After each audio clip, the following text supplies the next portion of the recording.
Big Boss season 9 இறுதி கட்டத்துக்கு வந்துருச்சு. இந்த வாரம் பிக் பாஸ் வீட்டை விட்டு வெளியே போனவங்க ரீஎன்ட்ரி கொடுக்கக்கூடிய வாரம். நம்மள நிறைய பேர் என்ன நினைச்சிட்டு இருக்கோம் அப்படின்னா, வீட்டுக்குள்ள ஒரு 6 பேர் இருக்காங்க. அதுல ஒருத்தர் இந்த வாரம் பணப்பட்டி எடுத்துட்டு போயிட்டாங்க அப்படின்னா மீதி 5 பேர் தான் இருப்பாங்க. இந்த 5 பேரை வச்சு ஒரு 10 நாள் ஷோ நடத்தும் பொழுது அது பார்க்க நல்லாவே இருக்காது. அதனால பிக் பாஸ் வீட்டுக்குள்ள இருந்து வெளியே போனவங்கள உள்ள கொண்டு வந்தது மூலமா பார்க்கறதுக்கு நல்ல என்டர்டைன்மெண்டா இருக்கும், ஷோவும் நல்லா மூவ் ஆகும் அப்படின்றதுக்காக தான் இவங்க வந்து ரீஎன்ட்ரி கொடுக்க வைக்கிறாங்க அப்படின்னு நம்ம நினைச்சிட்டு இருக்கோம். அது ஒரு காரணம் தான். ஆனா முக்கியமான காரணம் அது கிடையாது. பிக் பாஸ் வீட்டை விட்டு வெளியே போனவங்க ரீஎன்ட்ரி கொடுக்கறதுக்கான முக்கியமான காரணம் என்ன அப்படின்னு பாத்தீங்கன்னா, அவங்க வீட்டை விட்டு வெளியே போகும்பொழுது வீட்டுக்குள்ள இருக்கக்கூடிய மெம்பர்ஸை பத்தி அவங்களுக்குள்ள ஒரு கணக்கு வச்சிருப்பாங்க. இவங்கெல்லாம் பாசிட்டிவான ஆட்கள், இவங்கெல்லாம் நெகட்டிவான ஆட்கள், இவங்கெல்லாம் நம்ம கிட்ட நல்லா ஃப்ரெண்டா பழகிட்டு இருந்தவங்க, இவங்கெல்லாம் நம்மள பின்னாடி பேசிட்டு இருக்கவங்க அப்படின்னு நினைச்சிட்டு இருந்திருப்பாங்க. ஆனா வீட்டை விட்டு வெளியே போயிட்டு ஷோவை பார்த்ததுக்கு அப்புறமா தான் யாரெல்லாம் இவங்க பாசிட்டிவா நினைச்சிட்டு இருந்தாங்களோ அவங்களோட உண்மையான குணம் அவங்க மத்தவங்க கிட்ட பேசுறத பார்க்கும்பொழுது நல்லாவே தெரியும். ஒரு சிலர் கேம் விளையாடும் பொழுது என்னென்னலாம் பயன்படுத்தி அந்த கேமை வின் பண்ணிருப்பாங்க, அதெல்லாம் வெளியே இருந்து பார்க்கும்பொழுது இதை மட்டும் நான் வீட்டுக்குள்ள இருந்துன்னா தட்டி கேட்டிருப்பேனே, மிஸ் பண்ணிட்டேனே அப்படின்னு சொல்லிட்டு ஒவ்வொருத்தரும் கண்டிப்பா நினைப்பாங்க. ஏன் அப்படின்னா ஒவ்வொருத்தரும் டைட்டில் வின் பண்ணணும் அப்படின்னு சொல்லிட்டு தான் உள்ள போயிருப்பாங்க. ஆனா இந்த விஷயத்தெல்லாம் நான் செஞ்சிருந்தேன்னா இந்நேரம் நான் வீட்டுக்குள்ள இருந்திருப்பேனே, இவங்க மட்டும் இருக்காங்களே அப்படின்ற ஒரு சின்ன வயிற்றுச்சலும் அவங்க கிட்ட இருக்கதான் செய்யும். இந்த டைம்ல இவங்களை ரீஎன்ட்ரி கொடுத்தாங்கன்னு வச்சுக்கோங்களேன், வீட்டுக்குள்ள இருக்கக்கூடிய அந்த 5 பேர் இந்த ஒரு 10 நாள் எக்காரணத்தை கொண்டும் கோவப்படக்கூடாதுன்னு சொல்லிட்டு ரொம்ப கண்ட்ரோலா தான் இருப்பாங்க. ஆனா ரீஎன்ட்ரி கொடுக்கறவங்க சும்மா இருப்பாங்களா? வெளியே போய் பார்த்த விஷயத்த மறைமுகமா அவங்களை குத்துற மாதிரி பேசுறது, ஒரு சில விஷயங்களை எடுத்து சொல்றதெல்லாம் கேட்கும் பொழுது அவங்க ரொம்ப ட்ரிகர் ஆகி அவங்களோட ஓட்டு மாறுற அளவுக்கு அவங்க பேசுறதுக்கான வாய்ப்புகள் இருக்கு. அப்படின்றதுக்காக தான் இந்த ரீஎன்ட்ரி அப்படின்றது இந்த கடைசி வாரம் கொடுக்கறதுக்கான முக்கியமான காரணம். இந்த சீசன்ல ஃபர்ஸ்ட் ரீஎன்ட்ரி கொடுத்தது வந்து பாத்தீங்கன்னா வியானா வந்து ஃபர்ஸ்ட் ஆடுறது பாடுறதுலாம் அப்படின்னு பண்ணிட்டு ஃபர்ஸ்ட் எடுத்தவொன்னே அடிச்ச யாரு அப்படின்னு பாத்தீங்கன்னா விக்ரம் தான்.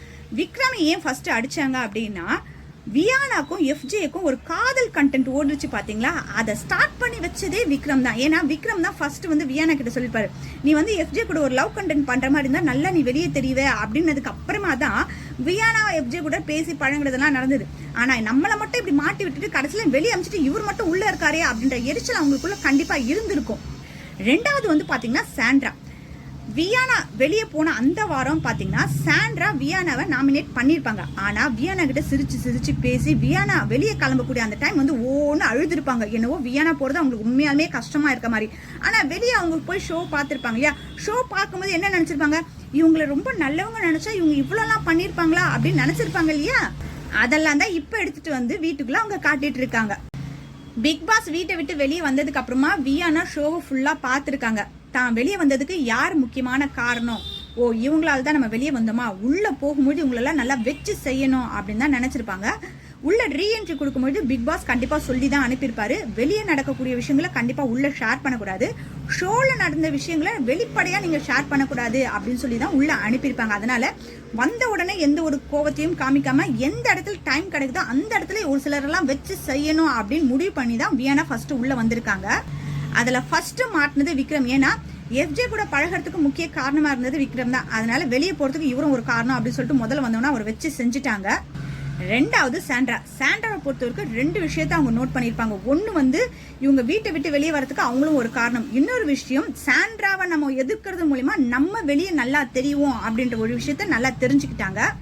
இவங்க வெளியே வரதுக்கு சாண்ட்ரா ஒரு காரணம். எதுக்காக சொல்றேன் அப்படின்னா, சாண்ட்ரா யார் கூட எல்லாம் நெருங்கி பழகுறாங்களோ அவங்க மறுவாரம் பிக் பாஸ் வீட்டை விட்டு வெளியே வர மாதிரி தான் இருந்துச்சு. முதல் வாரம் வந்து பாத்தீங்கன்னா ரம்யா கிட்ட நல்லா பேசி பழகிட்டு இருந்தாங்க, மறுவாரம் ரம்யா வெளியே போயிட்டாங்க.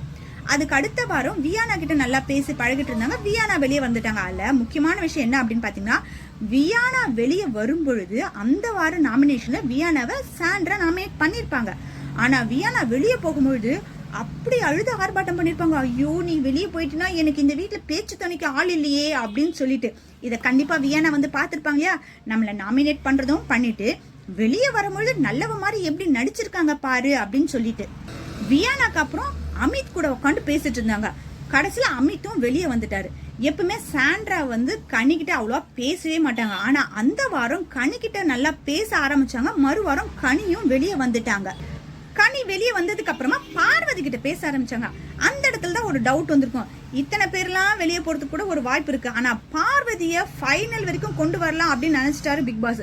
பார்வதி எக்காரணத்தை கொண்டு வெளியே அனுப்ப முடியாது அப்படின்னு நினைச்சிட்டு இருக்கும் பொழுதுதான் எதிர்பாராத விதமா ரெட் கார்டு கொடுத்து பார்வதி கூட ஒரு போனஸா கம்ருதீனும் சேர்த்து வெளியே அனுப்புறோம் அப்படின்ற மாதிரி அமுச்சு விட்டுட்டாங்க. இப்போ யாரெல்லாம் சாண்ட்ரா கூட பேசி பழகுறாங்களோ அவங்கலாம் வெளியே போறாங்க அப்படின்னும் பொழுது இதுக்கு முழுக்க முழுக்க சாண்ட்ரா மட்டும்தான் காரணம் அப்படின்றத வியானா மனசுல ஆணித்தரமா நம்புறாங்க.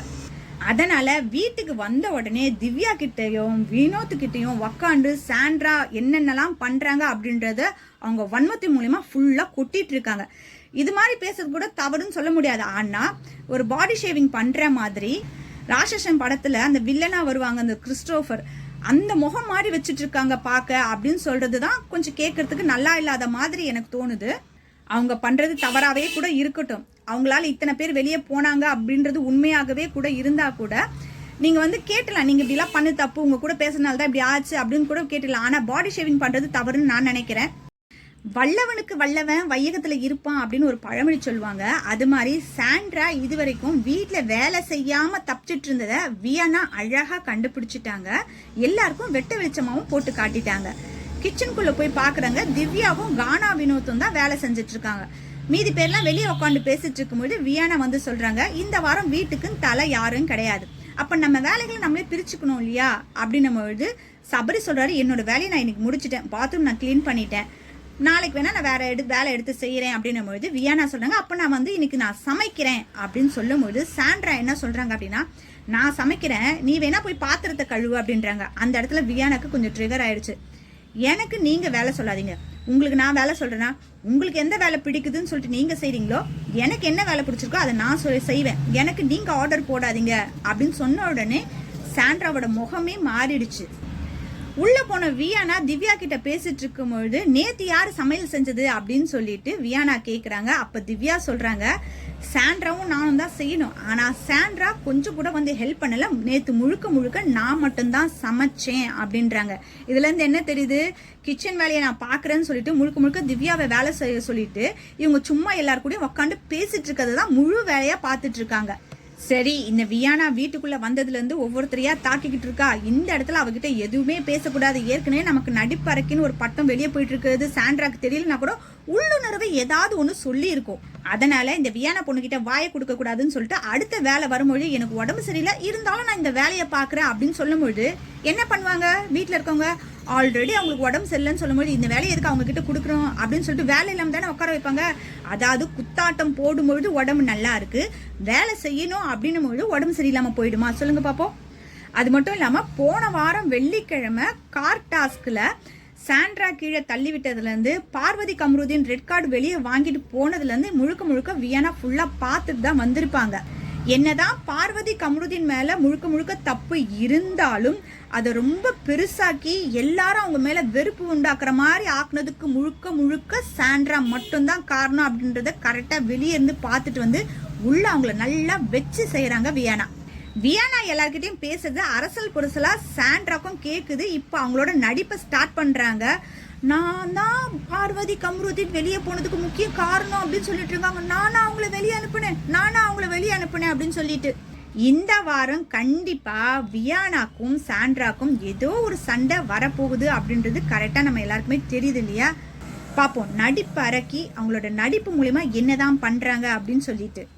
வியானா வீட்டுக்குள்ள என்ட்ரி பண்ணும்போது ரொம்ப கியூட்னஸ்லாம் காட்டிட்டு வராங்க அப்படின்னு தோணுன மாதிரி இருந்துச்சு. ஆனா உள்ள வந்து அவங்க கூடிய செயல்லாம் ரொம்ப சூப்பரா இருக்க மாதிரி தான் எனக்கு தோணுது. வியானா வந்து இந்த மாதிரி பண்றது உங்களுக்கு பிடிச்சிருக்கா அப்படின்றத கமெண்ட்ல சொல்லுங்க. இந்த பணப்பொட்டி வாரம் அப்படின்றது வந்து பாத்தீங்கன்னா பணம் எடுக்காம இருக்க அதுல இருக்கக்கூடிய பணம் சேர்ற மாதிரி தான் இது வரைக்கும் சீசன்ல நம்ம பாத்துட்டு இருந்தோம். போன சீசன்ல தான் வேற மாதிரி மாத்தி அமைச்சிருந்தாங்க. ஆனா இந்த சீசன் வந்து பாத்தீங்கன்னா உள்ள இருக்கவங்க யாருமே சரியா விளையாடல, இவங்களுக்கு என்னத்த பணத்தை லட்சமா கொட்டுறது, இவங்க என்ன சேர்க்கிறாங்க அப்படின்னு பாக்கலாம் அப்படின்ட்டு தான் முதல் டாஸ்க்ல வந்து பாத்தீங்கன்னா 1,75,000 எடுத்திருப்பாங்க. இப்ப ரெண்டாவது டாஸ்க்ல மொத்தமா 20,000 தான் எடுத்திருப்பாங்க. மூணாவது டாஸ்க்ல வந்து பாத்தீங்கன்னா ஒரு 1,30,000 கிட்ட எடுத்திருக்காங்க. மொத்தமா வந்து பாத்தீங்கன்னா 3,30,000 மட்டும் தான் இப்ப பொட்டியில சேர்ந்து இருக்கே.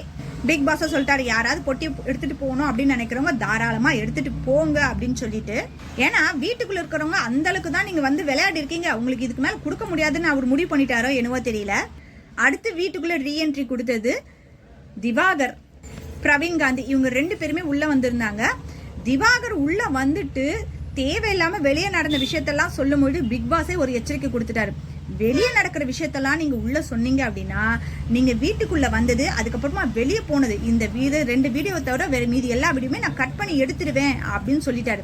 உள்ள வந்தோமா வேற எந்த ஒரு 7:30 கூட்டாம அமைதியா இருக்கிறதுக்கான வழியை பாருங்க அப்படின்னு சொல்லிட்டு சூப்பரா ஒரு மணி அடிச்சு விட்டாரு திவாகருக்கு. அடுத்தது பிரவீன் வந்தாரு. இந்த ரீஎன்ட்ரிக்கு பிரவீனும் கனியும் ஃபர்ஸ்ட் வந்திருந்தா நல்லா இருக்கும் அப்படின்னு தோணுச்சு. ஏன்னா அவங்க இங்க இருந்த வரைக்கும் ரொம்ப நல்லா தான் பண்ணிட்டு இருந்தாங்க.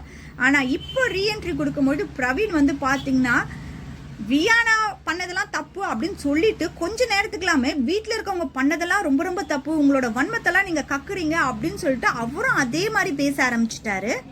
அந்த இடத்துல பிரவீனுக்கும் கானா வினோத்துக்கும் சண்டை மாதிரியே ஆயிடுச்சு.